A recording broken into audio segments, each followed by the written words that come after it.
Hi everyone, welcome back to my channel. তো সেদিন ঘুম থেকে উঠেই দেখি মা এখানে রেডি হচ্ছিল। তো তার এক যুগ পর আমিও রেডি হয়ে চলে আসলাম পিউদির বাড়িতে। এসেই তো এখানে ভাইকে দিয়ে আমি একটু ভিডিও করিয়ে নিলাম। তো ওখানে গিয়ে দেখলাম এই কাকুটা খুব সুন্দর স্যাক্সোফোন বাজাচ্ছিল, তো সেটারও একটু ক্লিপ নিয়ে নিলাম। তারপর এখানে দিদির বৃদ্ধির ফটোশুট চলছিল, সাথে আমরাও পাশে একটু সেলফি টেলফি তুলছিলাম।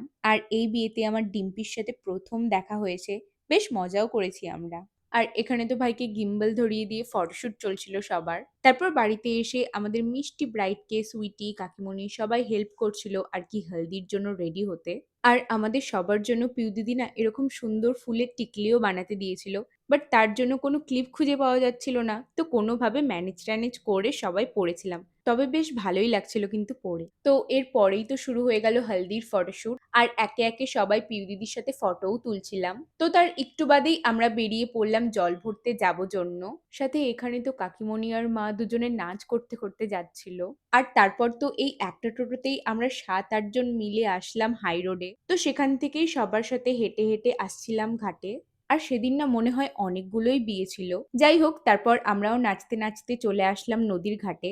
তো ওখানে বিয়ের কিছু নিয়ম হচ্ছিল, আর পাশে আমরা তো এখানে একটু ফটো টটো তুলছিলাম। তারপর ওখান থেকে বেরিয়ে হাঁটতে হাঁটতে চলে আসলাম আমাদের হাই রোডের কালী মন্দিরে। কিন্তু আমার আর সুইটির একটু দরকার ছিল, তার জন্য আমরা ওখান থেকে চলে আসলাম ফুলের দোকানে। তো সেখানেই ফুল কিনে টোটো করে 3 জন মিলে চলে আসলাম বাড়িতে।